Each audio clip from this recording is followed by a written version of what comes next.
everybody. Welcome to Smart Money with Emmy Hernandez. I'm your host, Emmy Hernandez. No matter your age, it's never too late or too early to start thinking about making your money work for you. But where to start? That's why I'm here. I'm excited to lay out some key steps to help you save, grow, and invest your money in the smartest way possible. Tax season will be here before you know it. And today, on Smart Money with Emmy Hernandez, I'm going to help you prepare for that.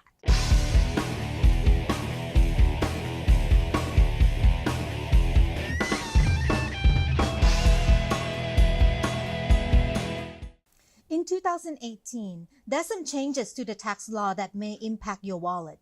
And today, with me here is Derek Georgino, a CPA. He will help us talk through some of these changes. Hi, Derek. Thank you for being here today. Thanks for having me, Emmy. Always happy to be here with you guys. That's great. Hey, let's get right into it. So in 2018, there's some changes in the tax law. And I think the major thing that impact a lot of people is probably how to do the deduction when you prepare on your tax return. So from what I understand, when you do income tax return, you have two options, right? Right. Whether take the standard or itemized deduction.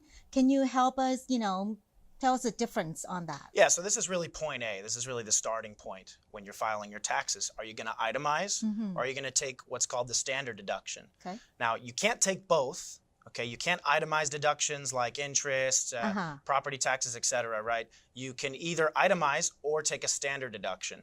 Whichever one is bigger is the one that you will take. So now we have some changes within the standard deductions and with some of these itemized deductions. So it's going to change the ball game a little bit. So you may have more people taking the standard deduction now since it's been nearly doubled. And you might have some less people itemizing. But for some people, the changes to the itemized deductions might have helped them out. So you might have more people itemizing. So you take one or the other depending on what's bigger. And that's really the first assessment that a taxpayer should make when filling out their tax return. So before in 2017, the standard deduction for either single individual are a lot lower, right? From what I understand, it's almost double this year. Correct. Okay, so basically, for individual, it's gone up to about what, 12,000 this year? Yep, that's right. It was 6,500 for a single taxpayer, and then it went up to 12,000. And then for married, it's now 24,000, whereas before it was 13,000. Wow. So I imagine that's going to be many more people, though, actually take advantage of the standard deduction because they really don't have to collect receipt and, take note for all the expenses that they have. Absolutely. And this is really going to impact young people. You know why? Because young people have very simple tax returns. Right. You don't oftentimes have a 25-year-old with all these kinds of investments and capital gains and losses and property and all this. Usually, they're either finishing up grad school or something, or they just started a new job. So they're just putting their W-2 income on there and taking a standard deduction. So it's going to really impact young people. It's going to help a lot of young people. But I think that's what you're going to see. Okay. And that's with the standard deduction, bump up.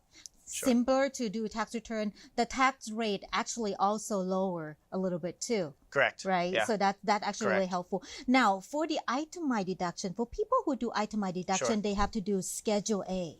Right. Correct. So usually the major item on the itemized deduction that people can use mostly would be like medical deductions, and maybe home mortgage interest and the state tax that they pay, right? Sure. So is there any changes to that? Yeah, there's plenty of changes to those. And first of all, we'll start with the simpler one, the medical. Okay. You could take a deduction on your medical expenses that exceed 10% of your adjusted gross income. Okay. Then it was moved down for 2018 to 7.5%. So that means you're going to be able to take slightly more of your medical expenses if you have some issues and it's exceeding 7.5% of your income. However, I believe in 2019, moving forward, I think it's going to get bumped back up to 10%. So that's one of them. The next one is going to be the home mortgage interest deduction. That is one a lot of people are talking about because before the new tax law, you could take $1 million up to $1 million of mortgage the loan debt. amount. Correct. Yeah. And then you got an extra $100,000 for what's called a home equity loan interest that you can deduct. So that's been changed. First of all, home equity, it's gone.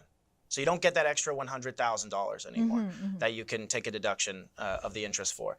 it's now brought down to $750,000 of the principal on your mortgage loan. Okay. And that is if you purchased your home between the dates of December 14th, 2017, all the way up to 2026. But don't worry, because if you purchased your house already before that, all right, you're grandfathered in a sense. So you're still going to get that initial $1 million. Okay. You just are still not going to get the home equity portion of $100,000.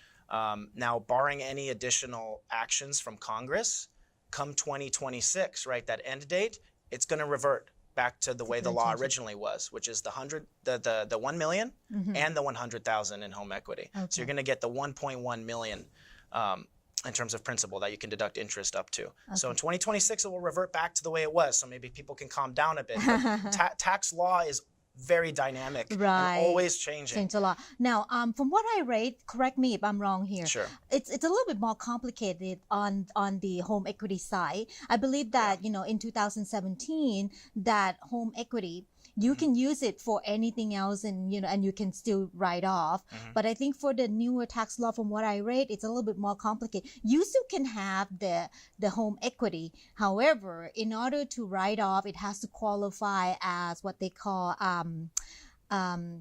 acquisition debt. Sure. Right. And then I think they say that will be acquisition debt if you use the home equity loan to either purchase or substantially improve your resident. Right. So if I use my home equity, if I take home equity and then just redo the entire basement of my house, sure, that's considered as a acquisition debt, right? Yeah, so in that case, I can still actually deduct the interest. Yeah, you would just essentially need to repurpose your home equity loan to kind of fit into the purpose that other 1 million would fall into for the mortgage interest. But that's actually pretty good option to have. That's a workaround. Yeah. Certainly, yeah. Okay. Yeah. So that's what I read. So that's good. So now there's idea for that too. Now, also there's some changes about these write-off for taxes that you pay to state. Sure.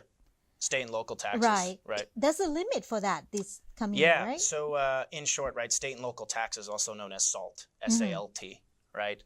And salt makes your food taste better, right? Right. Okay, a salt deduction leaves a better taste in your mouth when you're done with your tax returns. But they've limited it a bit now. Oh boy. So the entire salt deduction you can take is $10,000, okay?